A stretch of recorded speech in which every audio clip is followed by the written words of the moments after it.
بسم اللہ الرحمن الرحیم۔ ابتدا اس خالق ہستی کے نام سے جو منظر سے زیادہ پس منظر اور پس منظر سے زیادہ منظر کے حقائق سے آگاہ ہے۔ سر اردو ٹی وی سے پروگرام منظر و پس منظر میں راشد نقوی آپ کی خدمت میں سلام عرض کرتا ہے۔ عزیز ناظرین، آج کل اسلامی جمہوریہ ایران میں اسلامی انقلاب کی سالگرہ کی تقریبات اور مختلف پروگرام منعقد ہو رہے ہیں۔ وہ انقلاب جو امام خمینی رحمۃ اللہ علیہ کی قیادت میں شروع ہوا، لا شرقیہ لا غربیہ کے نعروں سے میدان عمل میں آیا، آزادی، استقلال اور اسلامی جمہوریہ کے عوامی نعروں سے اس کا قیام اور اس کا حکومت کی صورت میں ایک نظام مکمل ہوا۔ 42 سال گزر گئے، 42ویں سال میں یہ انقلاب داخل ہو گیا۔ کئی نشیب و فراز آئے، کئی مشکلات، جنگ، اقتصادی پابندیاں، محاصرہ، آل آپشنز اور آن ٹیبل اور اس طرح کے دھمکیاں، گیدڑ بھبکیاں چلتی رہیں، لیکن انقلاب آج بھی اپنی جگہ پہ قائم و دائم ہے اور اپنی منزل کی طرف بڑھ رہا ہے۔ اس انقلاب کے کئی زاویے اور کئی جہتیں ہیں۔ آئیے دیکھتے ہیں آج ہمارے ساتھیوں نے انقلاب کے کس زاویے سے منظر و پس منظر کو مزین کیا ہے کہ ہم اس کی روشنی میں اپنے ماہرین سے گفتگو کریں گے۔ دیکھیں آج کا ہمارا موضوع کیا ہے۔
جی ناظرین، موضوع ہمارا رہے گا اسلامی انقلاب اور نیا عالمی نظام۔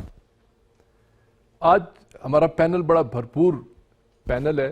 میں خود کم سے کم گفتگو کروں گا تاکہ ہمارے 3-4 بر اعظموں سے اگر ہم کہیں تو یہ مبالغہ نہیں ہوگا۔ ہمارے اس وقت ماہرین ہمارے ساتھ جڑے ہوئے ہیں، امریکہ سے، لندن سے، عرب دنیا سے۔ تو میں جلدی اپنے اصل موضوع پہ آتے ہوئے دیکھیں، اسلامی انقلاب کے بعد کچھ اصطلاحیں عالمی سیاست میں انٹروڈیوس ہوئیں، متعارف ہوئیں۔ ان اصطلاحوں کی روشنی میں ایک ایسا منظرنامہ تھا اس وقت کہ مشرق اور مغرب کی طاقتیں، کمیونزم اور کیپٹلزم، اشتراکیت اور سرمایہ دارانہ نظام اپنے پورے عروج پہ تھا، اور اس دوران ایک لا شرقیہ لا غربیہ کی آواز بلند ہوتی ہے۔ یوں تو ایک اصطلاح جو ہم نے بھی نیا عالمی نظام، جس کے لیے یہ اصطلاح اردو میں ترجمہ کی ہے، نیو ورلڈ آرڈر، ایک اصطلاح ہے 80 کے عشرے میں، البتہ امریکہ کے تناظر میں سامنے آئی، لیکن وہ پوری دنیا پہ ایک نئے نظام کو متعارف کرنے کی بات کی گئی تھی، جو ملٹی پولر سے یونی پولر والی باتیں چلی. لیکن امام خمینی رحمۃ اللہ علیہ نے، رہبر انقلاب نے، امام خمینی رحمۃ اللہ علیہ نے جب یہ انقلاب برپا کیا تو ایک نیا سیاسی نظام گویا متعارف کروایا. آج ہم اسی تناظر میں گفتگو کریں گے، اور 3 مختلف براعظموں سے ہم کہہ سکتے ہیں کہ ہمارے ساتھ اس وقت ماہرین موجود ہیں. امریکہ سے معروف تجزیہ نگار اور سیاسیات اور پولیٹیکل سائنس کے استاد پروفیسر ڈاکٹر علی واصف امریکہ سے ہمیں جوائن کر رہے ہیں. لندن سے ہمیں جناب معروف سماجی رہنما ابرار حسینی صاحب ہمارے ساتھ رابطے میں ہیں، اسکائپ پہ ہیں. اور عرب دنیا، مڈل ایسٹ، مشرق وسطیٰ کے امور کے ماہر ڈاکٹر شفقت شیرازی بھی ہمارے ساتھ لائن پہ ہیں. تو اس سے پہلے کہ ہم گفتگو کو آگے بڑھاتے ہیں، ایک مختصر سا وقفہ لیتے ہیں.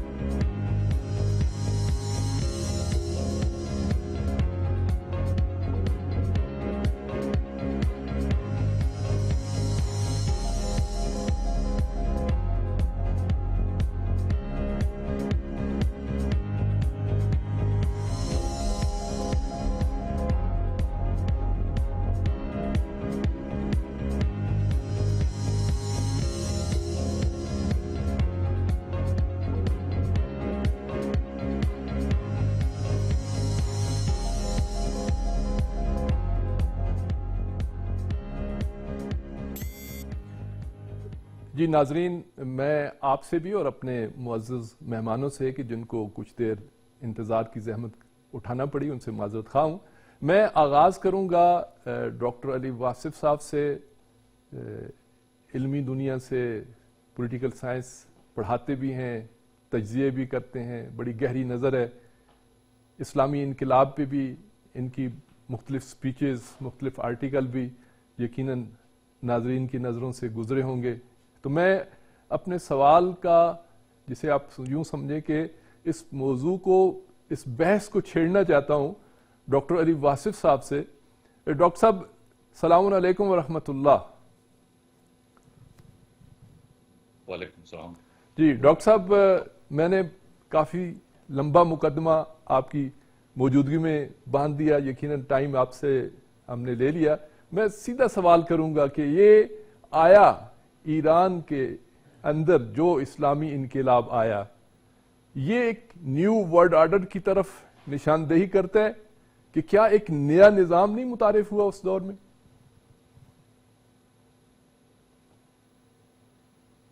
جی ہاں، بالکل ہوا.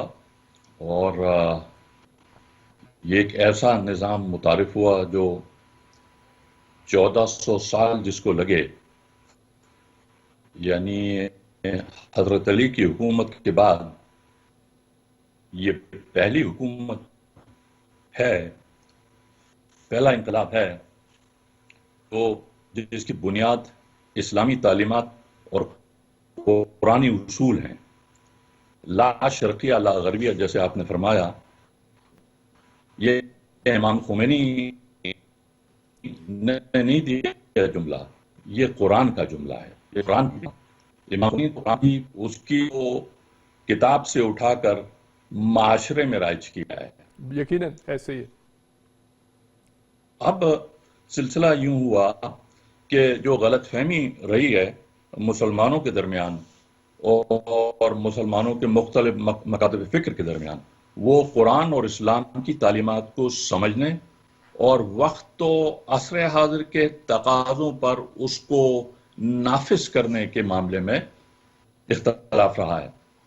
اس کے لیے بنیادی طور پہ شعور چاہیے ہوتا ہے، آگہی چاہیے ہوتی ہے، بین الاقوامی قانون اور سیاسیات کی مہارت چاہیے ہوتی ہے. اور حیرت کی بات یہ ہے، میں تھوڑا سا آگے آؤں گا پھر دوبارہ پیچھے جاؤں گا.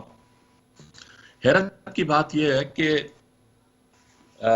آپ دیکھیے کہ ایک عام الفاظ میں تو امام خمینی تو ایک مولوی تھے، اور مولوی کا شعور دیکھیے، میں آپ کو دو اس میں تجزیے پیش کروں گا پھر آگے بڑھ جاؤں گا جلدی سے. مولوی کا شعور دیکھیے آپ، جس کو عام الفاظ میں مولوی کہتے ہیں، کہ وہ پیرس میں بیٹھا ہے، تہران میں تحریک چل رہی ہے اور تحریک کامیابی کے آخری لمحوں پر ہے، اور اس رہبر نے یعنی آئین وہیں پیرس میں بیٹھے بیٹھے تقریباً مرتب کر دیا.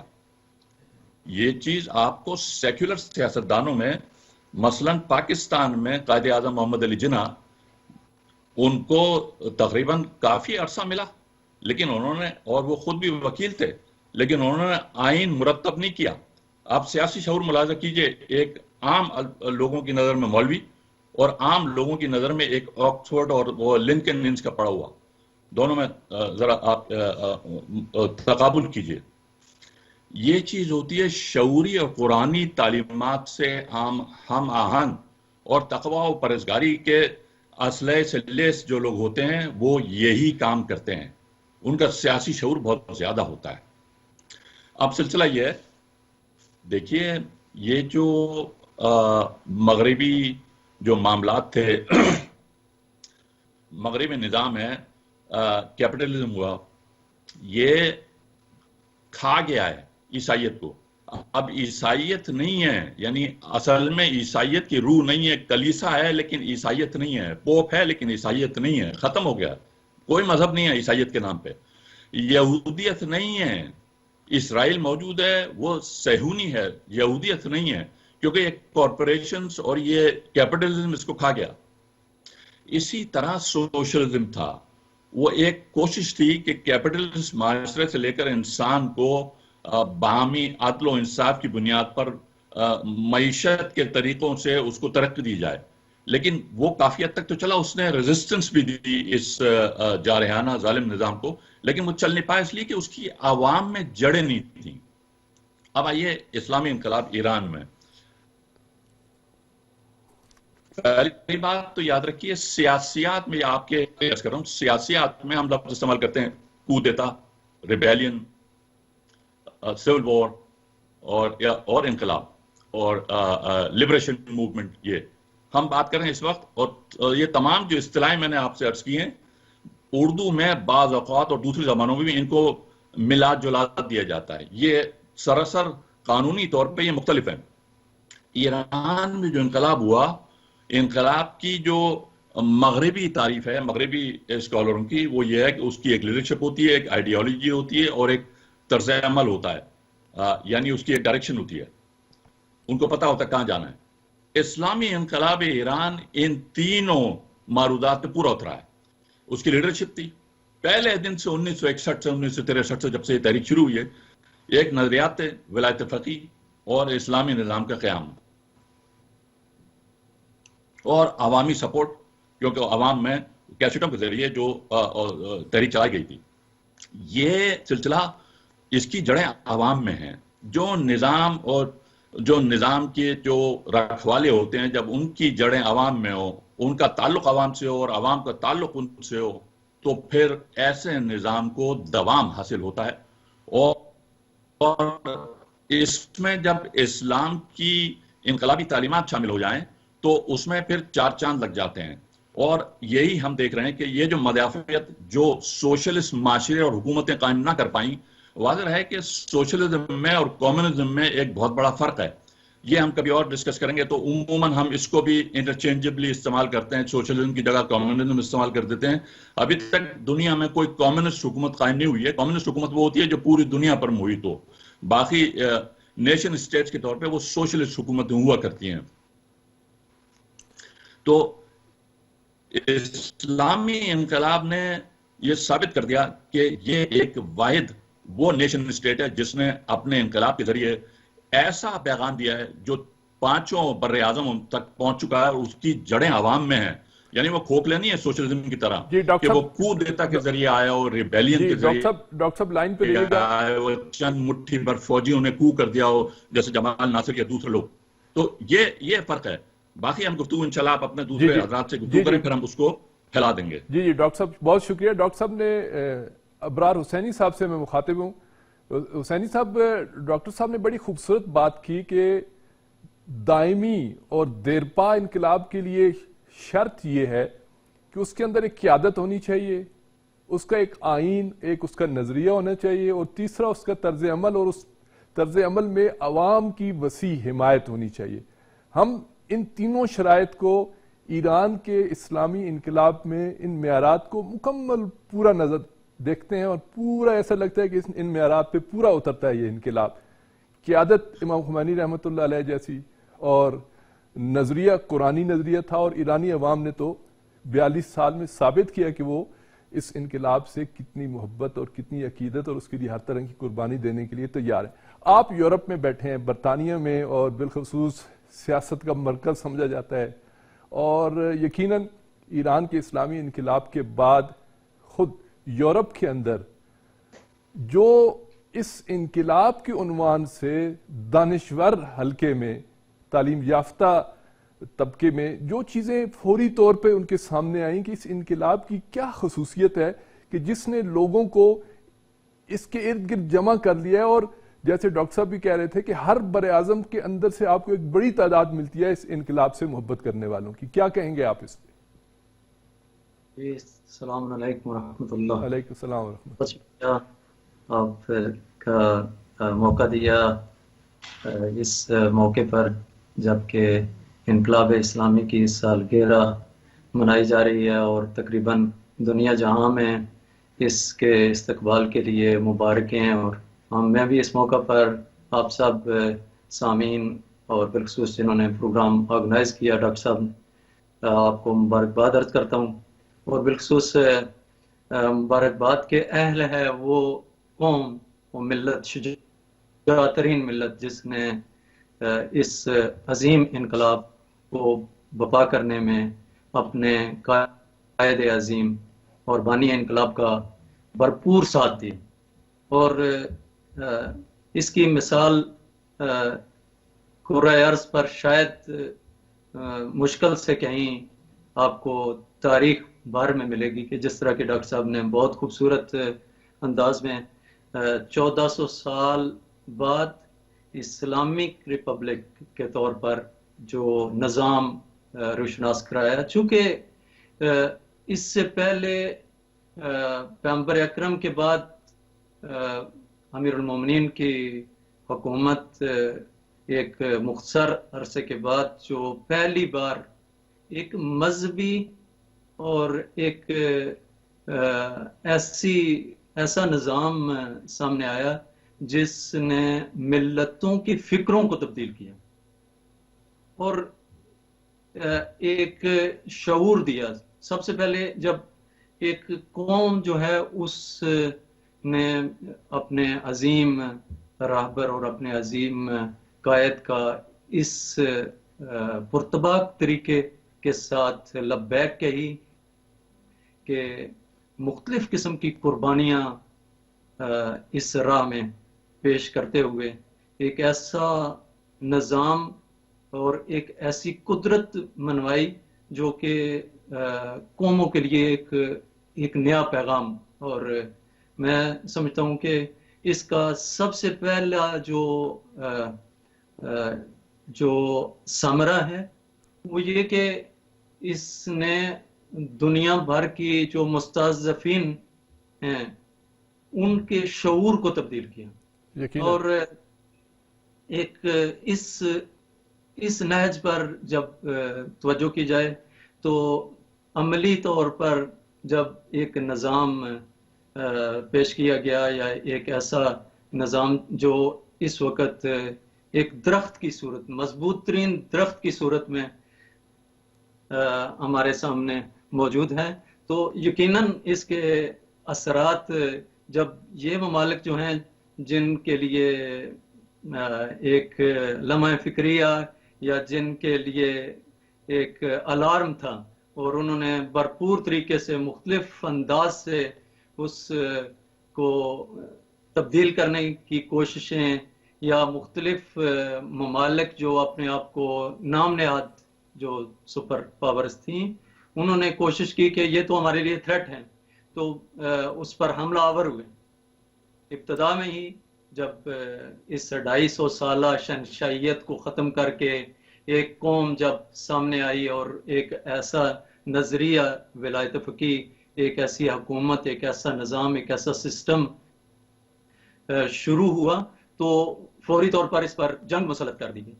اور یہ جنگ جو ہے وہ مختلف جو طاقتیں ہیں ان کی حکمت عملی یا ان کی شرانگیزیاں تھیں. تو مرحلہ بر مرحلہ اس کا اسلامی نظام نے مقابلہ کیا، اور ہر آنے والا نیا دن اور نیا ہفتہ اور نیا مہینہ ایک نیا انداز کے ساتھ، ایک نئی حکمت عملی کے ساتھ آگے بڑھتے رہے. اور جس نے یقیناً جو آپ نے سوال کیا ڈاکٹر صاحب کے یورپ میں اس کے اثرات، یا جو یہاں پہ جو باشعور اور سکالر قسم کے لوگ ہیں انہوں نے اس کے اثرات کو لیا، اور اس حوالے سے مختلف، اگر آپ دیکھیں مثلا یہاں پہ جو پارلیمنٹ میں لیبر پارٹی ہیں، یا مثلا مختلف ایسے جو پارلیمنٹ میں لوگ ہیں، جارج گیلوے اور اس طرح کے لوگ، انہوں نے بھرپور نہ صرف اس سے متاثر ہوئے بلکہ بھرپور حمایت کی اس کی، کہ ایک ایسا پرامن اور ایک ایسی قوم جو سیولائزڈ قوم نے ایک ایسا نظام سامنے پیش کیا جس پر جی ابرار حسینی صاحب لائن پہ رہیے گا، میں دوبارہ آپ کی خدمت میں آؤں گا اور یہ سوال ضرور آپ سے پوچھوں گا کہ جہاں پہ اس کو قبول کیا گیا، ایکسیپٹ کیا گیا، وہاں پہ اس کی مخالفت میں جو آوازیں اٹھیں اس کے پیچھے بنیادی کیا فلسفہ تھا، وہ کیا لاجک تھی کہ سب اکٹھے ہو گئے اس نظام اور اس حکومت کو شکست دینے کے لیے، چاہے وہ صدام کے ساتھ مل کے ہوں، چاہے وہ غاصب اسرائیل کے ساتھ مل کے ہوں؟ یہ سوال میں آپ سے اگلے اس میں دوسرے دور میں آتا ہوں آپ کے پاس. اس وقت ہم چلتے ہیں عرب دنیا کی طرف کہ عرب دنیا میں مشرق وسطیٰ کے امور کے ماہر اس وقت ڈاکٹر شفقت شیرازی صاحب ہمارے ساتھ لائن پہ ہے. ڈاکٹر صاحب السلام علیکم. وعلیکم السلام ڈاکٹر صاحب. جی شیرازی صاحب، آپ عرب دنیا سے قریب ہیں، رہتے ہیں، آشنا ہیں. یہاں پہ تو شہنشاہیت تھی اور وہ بھی کہیں نہ کہیں پہ اسلام کے نام پہ ہی وہ حکمرانیاں کرتے رہے ہیں. جب یہ حقیقی اسلام ایک باقاعدہ نظام کی صورت میں عرب دنیا کے ان اذہان تک پہنچا یا ان انٹلیکچوئل تک پہنچا تو کیا اس کا ریئیکشن تھا؟ اس پہ آپ ماضی میں بھی اور اب بھی اس وقت کس انداز سے اس کو دیکھ رہے ہیں؟ جی بسم اللہ الرحمن الرحیم. سب سے پہلے آپ کو بھی، پوری امت اسلامیہ کو، جی بہت شکریہ، ایرانی عوام کو اور رہبر انقلاب کو داہ فجر کی اور انقلاب اسلامی کی یہ 42ویں بہار کی بہت بہت مبارک ہو. بہت شکریہ.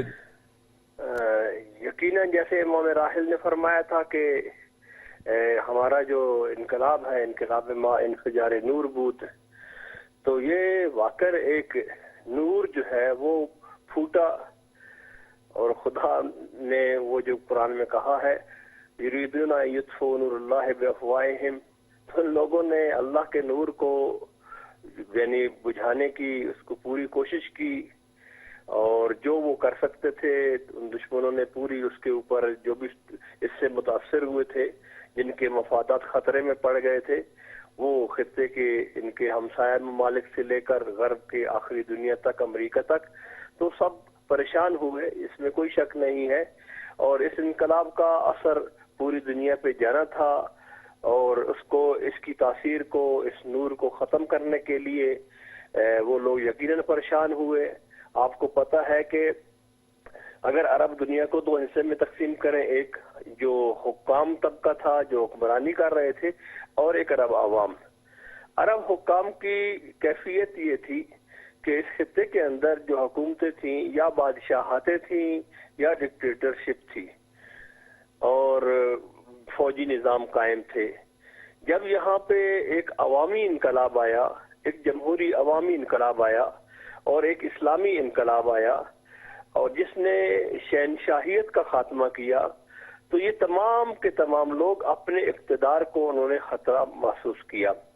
اگر ان کو احساس نہ بھی ہوتا، تعلقات بنانے بھی چاہتے، لیکن ان کے ماوراء جو ان کو لائے تھے، جنہوں نے ان کو اس جگہ پہ پہنچایا تھا اور ان کو مسلط کیا تھا عرب دنیا کے اوپر، وہ لوگ پریشان ہوئے کہ یقیناً اس انقلاب کا اثر ہمسایہ ممالک پر ہوگا، اور یہ تمام خطہ جو ہے اس کے اندر ایک بھونچال آیا ہے۔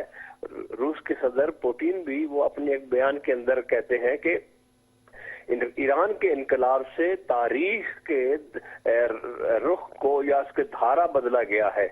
یہ ایران کا انقلاب کوئی عام انقلاب نہیں تھا، اس نے تاریخ کو ایک نیا رخ دیا ہے۔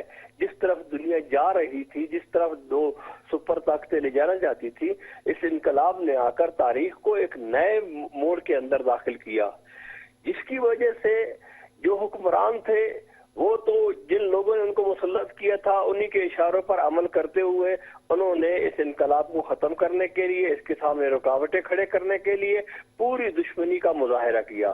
لیکن ایک دوسری طرف عرب عوام تھے کہ جو اسرائیل کے ناپاک وجود کے قائم ہونے سے لے کر اس وقت تک، انقلاب سے پہلے تک، ہمیشہ اسرائیل سے وہ بار بار شکست کھا چکے تھے اور مایوسی کے عالم میں رہ رہے تھے، اور ان کے پاس ایک لیڈرشپ کا فقدان بھی تھا، اور ان کے اندر ایک احساس کمتری پیدا ہو چکا تھا جب انہوں نے دیکھا کہ اس انداز سے ایک عوام ایک ملک کے اندر جب اکٹھی ہو جاتی ہے، جب طاقت یعنی ان کو اچھی لیڈرشپ مل جاتی ہے، تو وہ اپنے ملک کے اندر اتنی بڑی تبدیلی لا سکتی ہے۔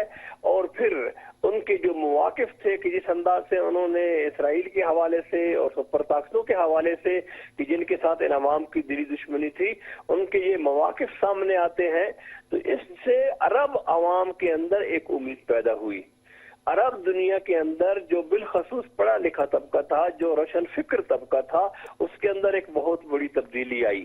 اب اس تبدیلی کے تاثیرات کو ختم کرنے کے لیے باقاعدہ ایک نرم جنگ جو ہے بڑے منظم طریقے سے مختلف زاویے سے شروع کی گئی اور ہر قسم کے تعصب کو ہوا دی گئی۔ کبھی عرب و عجم کے تعصب کو ہوا دی گئی، کبھی شیعہ اور سنی کے نام سے اس کو شیعہ انقلاب کا رنگ دینے کی کوشش کی گئی، کبھی کسی زاویے سے کبھی کسی زاویے سے، یعنی کوشش کی گئی کہ کسی نہ کسی طریقے سے اس انقلاب کی جو تاثیر ہے اس کو ختم کیا جائے۔ جی شرائی صاحب، وہ عرب عوام شرائی صاحب لائن پہ رہیے گا، میرے پاس ٹائم بہت کم رہ گیا ہے، اور میں اگلا سوال کروں گا ڈاکٹر علی واصف صاحب سے۔ امام خمینی رحمۃ اللہ علیہ نے، جیسے آپ نے بھی اشارہ کیا کہ وہ قرآنی اصطلاحات جو تھیں ان کو انہوں نے موجودہ یا مروجہ سیاست کے اندر رائج کیا اور لوگوں تک لے کے آئے۔ امام خمینی نے ایک اصطلاح امریکی اسلام اور محمدی اسلام کی اصطلاح لے کے آئے۔ آپ اس پہ اس کو کیا ڈیفرینشیٹ کریں گے کہ امریکی اسلام اور محمدی اسلام، کیا اسلام بھی کوئی امریکی ہو سکتا ہے؟ 2 منٹ ہے ہمارے پاس، معذرت کے ساتھ۔ بہت خوبصورت سوال کیا ہے۔ جی ہاں، آپ کو میں اس کی مثال دکھا دیتا ہوں۔ آپ دیکھیے، ایک ہمارے اہل سنت برادران کے یہاں ایک حدیث کا ترجمہ کیا جاتا ہے، حدیث ہے الحرب خداع، وہ ترجمہ کرتے ہیں جنگ دھوکہ دہی ہے، کہتے ہیں حضور نے فرمایا جنگ دھوکہ دہی ہے، جبکہ اس کا ترجمہ ہونا چاہیے جنگ حکمت عملی ہے۔ یعنی قرآنی اصطلاحات کو بالکل بدل دیا، یعنی قرآن دھوکہ دہی کے خلاف بات کرتا ہے، یہ اس کو حکمت عملی تصور کرتے ہیں۔ اسی طرح وہ جو قرآنی اصطلاحیں ہیں وہ امام خمینی نے اس کو رائج کیا، اور اس کے جو مخالفین تھے، مثلا ہمارے برادران اہل سنت، ان کے ہاں جمہوری طریقے سے حکومت رائج ہوتی ہے، لیکن ہم خلیج کی ریاستوں میں دیکھتے ہیں وہاں تو بادشاہت ہے اور ایبسولوٹ مونارکی ہے، کبھی کسی نے اس پہ اعتراض نہیں کیا، اور وہ کہتے ہیں اسلام ہے۔ تو یہ ٹکراؤ جو ہے اس کو، اور آج کل یہ اسلامی جمہوریہ ایران کے مد مقابل امریکی اسلام والے، اور اس کی اکثریت پاکستان میں بھی موجود ہے، وہ ترکی کا جعلی نظام جو کہ مغربیت پر مبنی ہے، جس کی اساس اسلام نہیں ہے، اس کو ایران کے مقابل پیش کرنے کی کوشش کر رہے ہیں۔ یعنی امام خمینی نے انقلاب کے ذریعے جو شعور بانٹا ہے، اس سے بات واضح ہو جاتی ہے کہ حق کہاں پہ کھڑا ہے، اور جعلی امریکی حکومتیں جو اسلام کے نام پہ کہتی ہیں کہ وہ بنی ہیں، وہ کہاں پہ کھڑی ہیں۔ یہ آپ اس کو دیکھیں گے کہ اس کی بنیاد، اس کے نظریات کیا ہیں۔ وہ نظریات اگر اس کی اساس اور اصل پر مبنی ہے تو صحیح ہے، اگر اساس اور اصل کے علاوہ ہیں تو وہ جعلی ہیں۔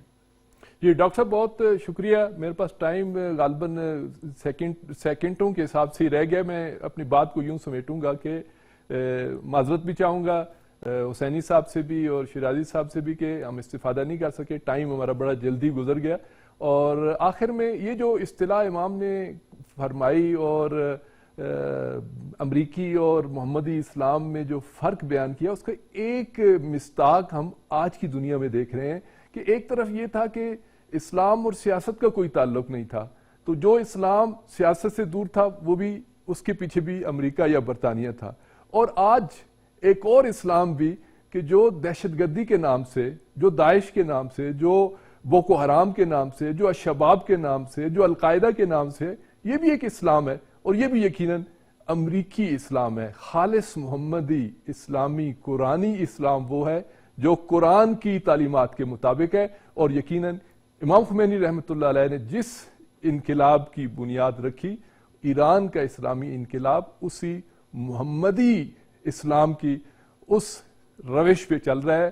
اور آج بھی ہم دیکھ رہے ہیں کہ جتنی سامراجی, جتنی استعماری, جتنی استکباری طاقتیں ہیں, چاہے وہ کسی ملک کی صورت میں ہو, کسی فرد کی صورت میں ہو, وہ اس انقلاب کو پسند نہیں کرتی. اس کی بڑی وجہ جس کی طرف شیرازی صاحب نے بھی اشارہ کیا کہ ایک نیا مثالی نظام دنیا میں رائج ہوا ہے.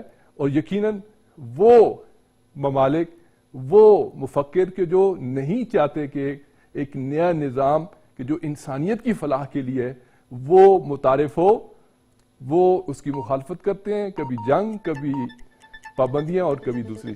پروگرام اپنے اختتام کو پہنچا. اگلے ہفتے نئے موضوع کے ساتھ حاضر ہوں گے. اجازت دیں. خدا حافظ و ناصر.